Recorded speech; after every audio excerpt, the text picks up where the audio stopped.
This is another chapter 12 of the early Christian writings, Gospels, the forgotten teachings of Jesus Christ and the Apostolic Fathers.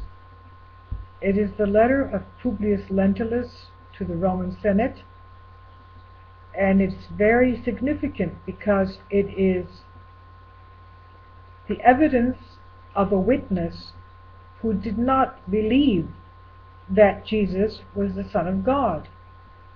This was a Roman soldier of high rank whose position it was to report and give evidence of a man that was creating a lot of havoc in the area of Jerusalem and Galilee. He was ordered to give a report every so often as to Jesus of Nazareth, and this is exactly what Publius Lentilus, a Roman soldier, did. This is significant for Christians to know because it is evidence of what Jesus looked like and what kind of a personality he had. He actually lived, what he looked like, what he acted like. I hope you enjoy it. Letter of Publius Lentilus to the Roman Senate. The letter of Lentulus is considered to be apocryphal or pseudepigraphal, written to the Roman Senate during the reign of Tiberius Caesar by a certain Publius Lentilus concerning the physical appearance of our Lord Jesus Christ. The earliest manuscript copies of this letter date from the 15th century. From then on, this letter spread throughout Italy and Western Europe.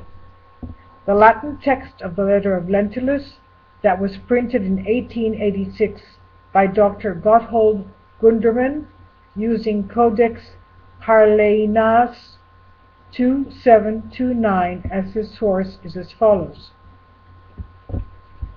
Publius Lentulus in Judea, preses tempora Caesaris.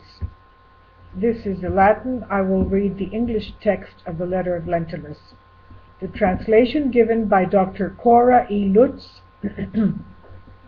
who used the 15th century manuscript found in the Beinecke Rare Book Library known as Marston 49, is as follows. Lentulus to the Senate and the Roman people, greetings. There has appeared in these times, and indeed is still living, a man of great power named Jesus Christ, who is said by the Gentiles to be the prophet of truth, but his disciples call him the Son of God. He raises the dead and heals all diseases. He is a man of average size and pleasing appearance, having a countenance that commands respect, which those who behold may love or fear. He has hair the color of an unripe hazelnut, smooth almost to the ears, but below his ears curling and rather darker and more shining, hanging over his shoulders and having a parting in the middle of his head according to the fashion of the Nazarenes. His brow is smooth and quite serene. His face is without wrinkle or blemish, and the slight ruddiness makes it handsome. No fault can be found with his nose and mouth. He has a full beard of the color of his hair, not long but divided in two at the chin. His facial expression is guileless and mature. His eyes are grayish and clear. In his rebuke he is terrible, but in his admonitions he is gentle and kind. He is cheerful but always maintains his dignity. At times he has wept, but he has never laughed. In stature he is tall and erect, and his hands and arms are fine to behold. His speech is grave, reserved, and temperate, so that he is rightly called by the prophet, fairer than the sons of men. Authenticity of the letter of Lentulus. The letter of Lentulus has been judged to be apocryphal, that is, deuterocanonical, for three main reasons. There was no Publius Lentulus, governor of Judea, preceding Pontius Pilate, history given gives the appointment from AD 15 to 26 to Valerius Gratus. If there had been a procurator of Syria, he would have written to the emperor, not to the Senate, because the province was an imperial one, and the title Jesus Christus was not used as early as this, while the expressions prophet of truth and sons of men are Hebrew idioms. On the other hand, there are important arguments to be considered in favor of authenticity as well.